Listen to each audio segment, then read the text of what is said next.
Gayatri Mahamantra with your back straight, both hands on your laps, left beneath the right, contemplative mood. Om Bhuribhuvah Swaha Tatsaviturvarenyam Bhargo Devasya Dhimahi Dhiyo Yonah Prachodayat. Do you know why do we light lamps? Deep Jyoti Prajwalan. Even in this modern era, when there is no dearth of any source of light, there is so much available that we can create abundant light, almost similar to what we see in the day. So much so that we are also able to play tournaments and matches even in the night. So, that is the kind of source of light available to humans in this modern era. Then, why is it so that, especially when we have rituals, when we observe rituals, that we light a lamp? Why do we light lamp? What is the need for that? When there is so much abundant light, a small flame, guest of honor, chief guest, whomsoever we want to give the ultimate respect on that day in any event, especially in ritual and even in the social gatherings and events, we light a lamp according to our Indian traditions before we start any program. Why is it so? What is the need for that? Do we really want to recall and honor the light? In a way, yes, and in a way, no.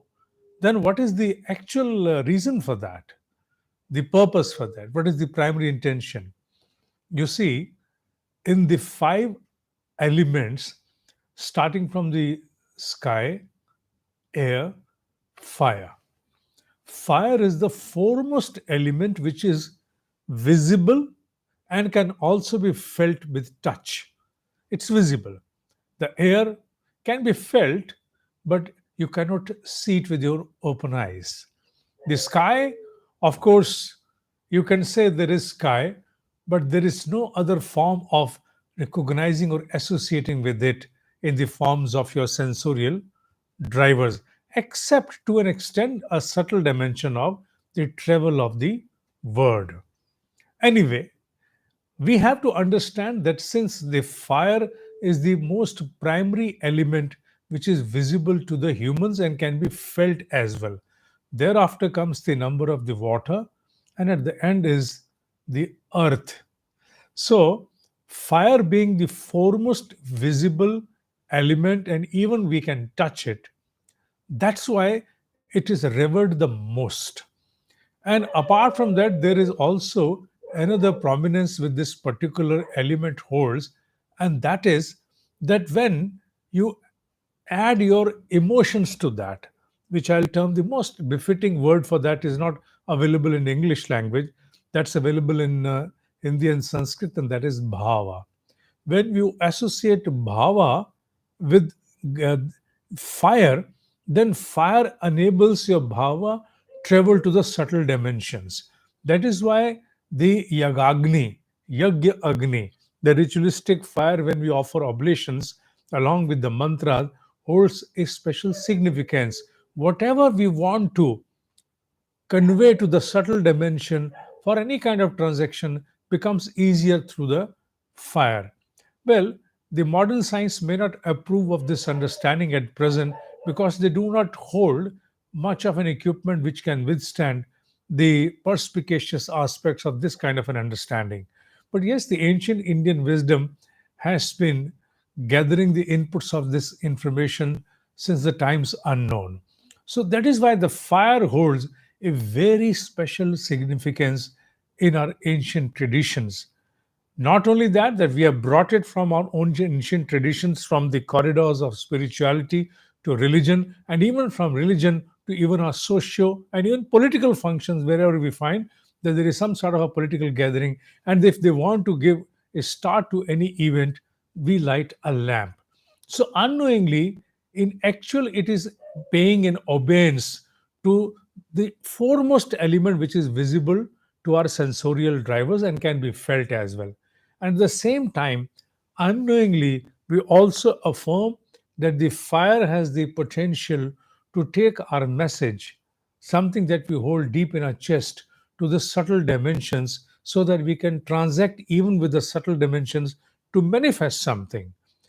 So, having this great exalted understanding about fire, it has a very special significance when we embark upon a Gayatri Japa.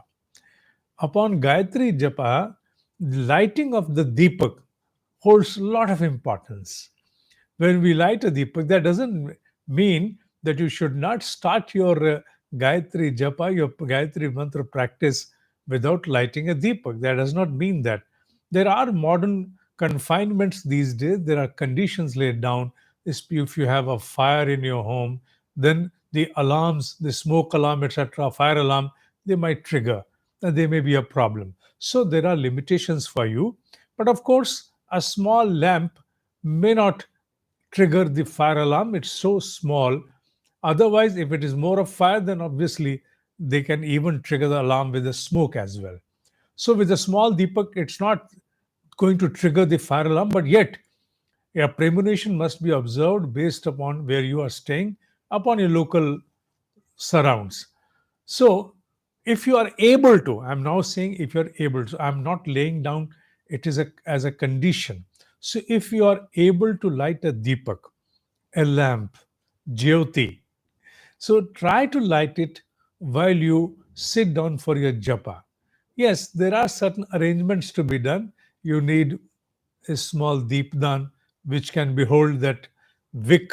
Then you need the ghee and something to light.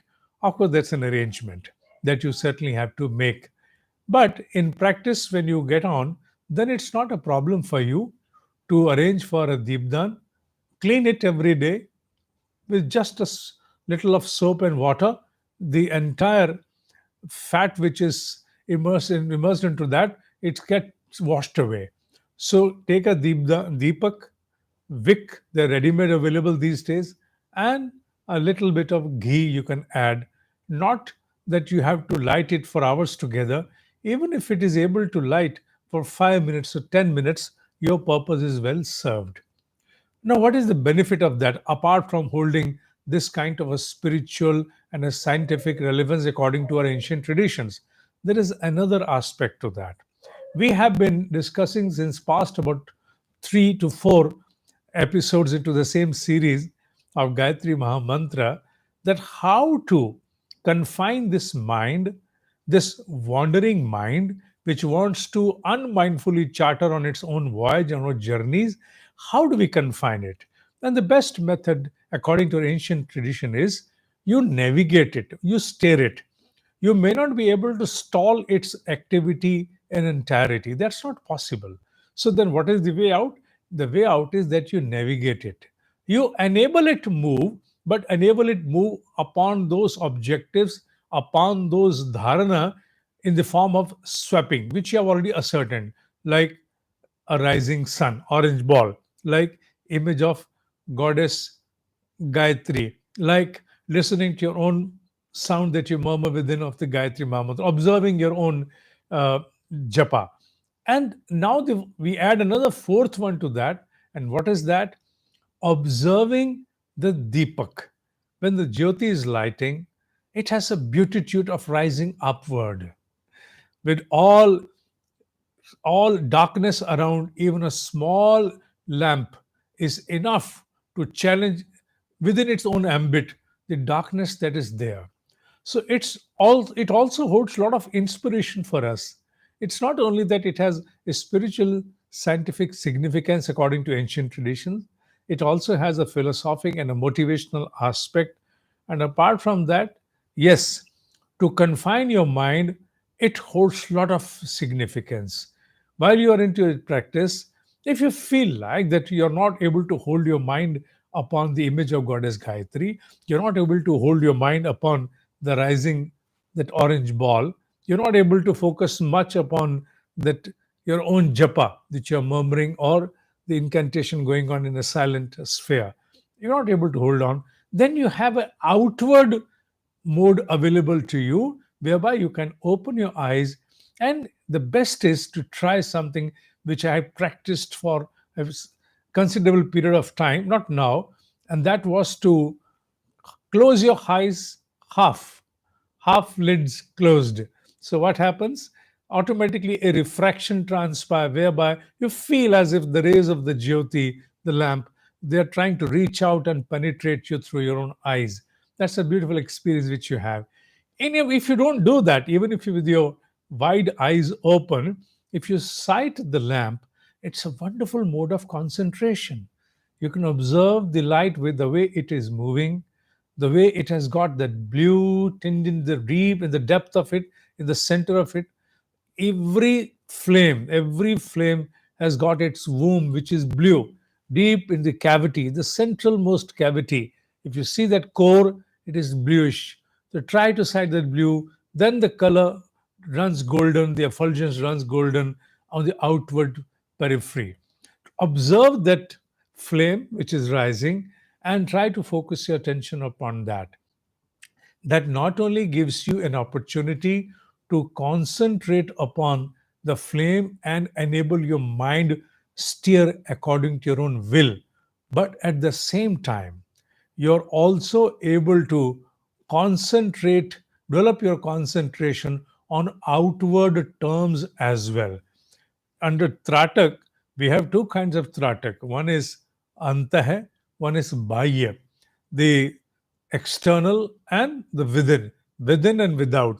So opening your eyes, sighting a lamp is a Tratak which is without. Now, even while japa, you can practice this Tratak in a wonderful way, and that is if you're able to see that flame burning, say for example, for 30 seconds, then automatically close your eyes, close your eyelids, and then try to contemplate the flame again over here in the center of your eyebrows. If it is missing, open your eyes, sight it again for a while, again close your eyes, try to sight it with closed eyes. Open your eyes again if it doesn't facilitate, see it again, register its motion, and then close your eyes and then run that same motion with closed eyes closed. Then again open. So that way you'll be able to register the way a flame is burning. So you give yourself an opportunity for antah and bahaya tratak. The tratak, the technique to focus, to concentrate within and without, both happening at the same time. Your mind doesn't wander. It has been given a fairly good source of engagement now, which is benefiting in many other terms. And at the same time, you're going to gather at the fusion which probably will transcend from here onwards. Not exactly while you're doing this, but from here onwards, a moment will come when there will be a fusion of your concentration within and the energy of the sound. This is not a simple technique. Don't take it that simple. It may be very simple and ordinary to listen, but when you start practicing it in the way as I've informed you, you will see lot of changes coming on your way on the daily basis. If you're sincerely able to carry on the same practice with consistency and perseverance, you will find that there has been a landmark change in your own concentration within and without, both at the both ends, and on the same time a control upon the wandering mind. Control upon the wandering mind is the primary objective for which we have given ourselves certain alternates in the form of a dharna, inward and outward both, which can facilitate us to remain focused and not to wander. So, all these have been chosen and given to our own self so that the mind is disallowed to move on its own.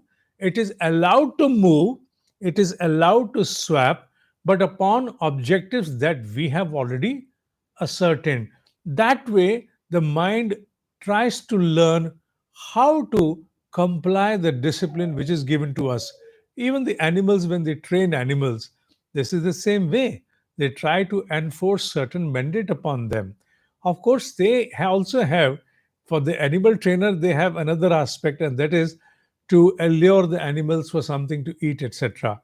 But here, with the human who is vested with choice and the ability to think, the allurement is not that easy. You may allure your mind by saying that I'll get a spiritual elation, elevation, etc. But mind won't bother. Mind will always behold its own tendency to go downward. So don't allure it, but simply discipline it. And when you want to discipline your mind, do you think that it's going to happen that easy? No, it's not going to happen that easy. Are there going to be no failures? Are you going to simply slide through? No, you're not going to simply slide through. You will have great spell of wanderings, not concentration, great spell of wanderings. There may be times when consecutively for another 1 week or 10 days you're not able to focus, despite of the fact that you gave your mind the avenues to focus upon in the form of dharna.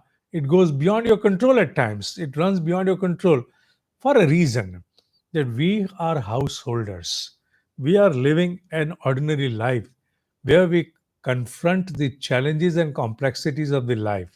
So it is not though that we are only sitting down every day for the japa.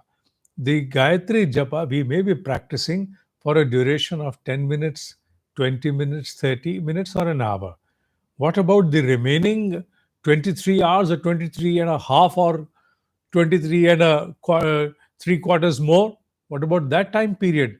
That we spend into avenues and objectives that are really complexity ridden. So, gathering so much of baggage from the life outside and trying to resolve with merely with the practice of 10 or 15 or 30 minutes, at times it's not going to work the way we assume. So, you must be well prepared within yourself, very well prepared, that my efforts may be totally thwarted. I may be expecting something great.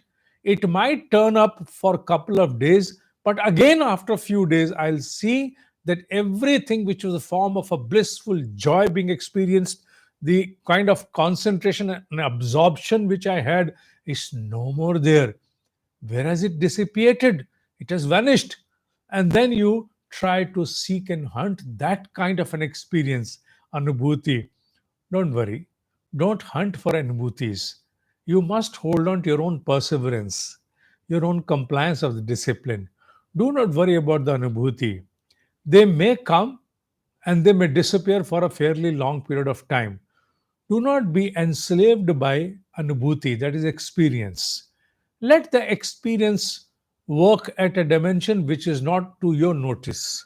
The noticeability of the experience at time is not there. It's like constructing a building in which there are going to be 4 levels of basement or 3 levels of basement. So there is adequate work at the plinth, then in the basement before the slab for the ground floor is cast. You may say nothing is going on. If you're passing by such a construction which already has got a boundary in the form of some shade, some sort of a tin shed, you may not be able to sight anything which is rising atop. And you may say the work has been going on since past more than a year, but it seems that nothing is working.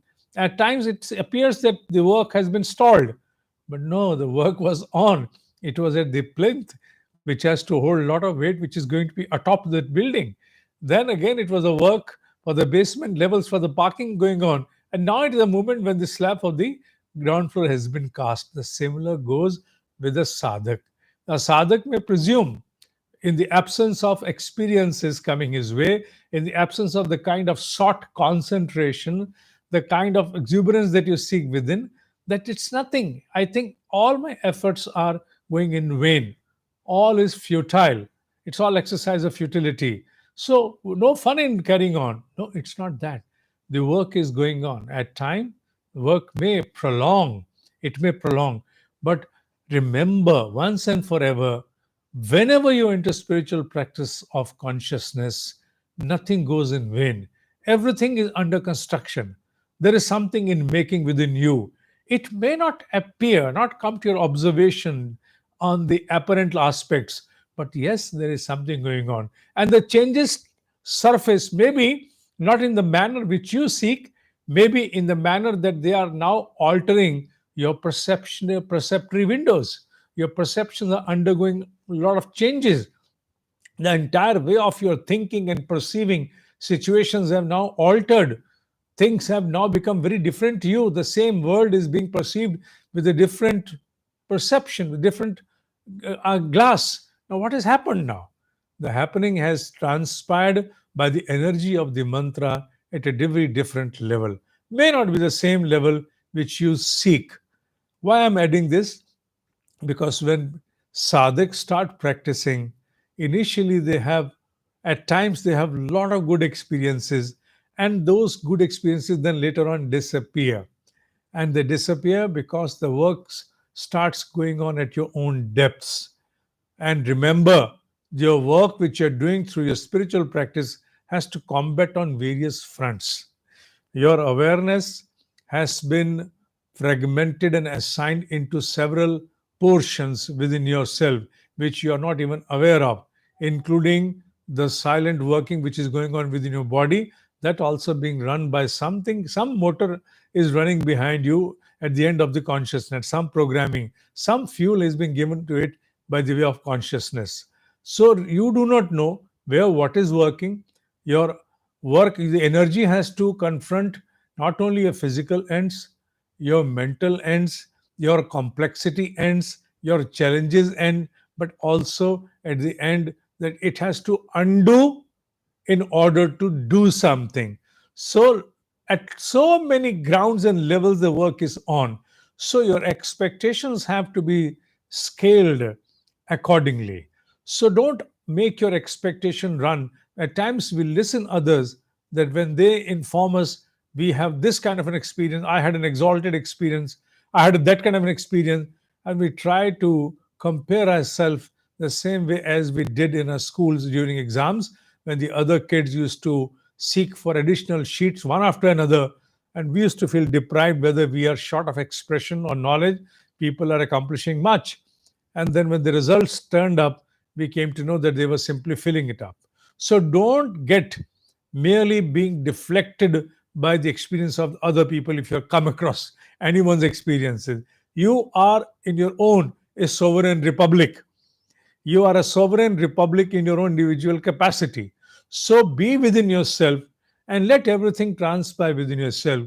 Do not get much inspired or much dissuaded from the outside, especially in the parlance of your spiritual pursuit.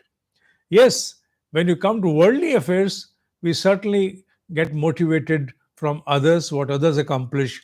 But in the spiritual parlance, I said, you are a sovereign republic. Your way of journey, your evolutionary cycle, you are on what ladder of evolution may be absolutely distinct from any other person. You behold a very distinct thumb impression, which is not common to any other being on the planet, not only now, maybe even before. And I can't say about the future as well. So you hold a distinction which is something unique bestowed upon you by the Almighty. So respect your distinction, and respecting distinction, don't compare when you talk about spiritual pursuit and your experiences. Observe what is going on into you, but never get dissuaded, whether by lack of experience, absence of lack of concentration, whatever may be. Comply to the discipline. Comply to the discipline. Comply to the mandate of discipline. Changes do happen, and it is an immutable concept, discipline, fact, principle. You give it any term. This is akatya, immutable, cannot be mutated. Things start happening into you. Having said that, I hope that today's session has been well cherished upon by giving you one another source of swapping to your mind as an objective to concentrate upon and hold its wandering. At the same time, I've also informed you a very important aspect of not being enslaved or being regulated by the want of experiences. The work is going on into you every minute that you dedicate in your spiritual pursuit, and especially in the light of Gayatri sadhana. Having said so, more on the next Saturday under Saturday's Sattva series. Share it with the like minded ones, especially the young ones. ओम ही सत्य है, ओम ही सत्य है, ओम ही सत्य है।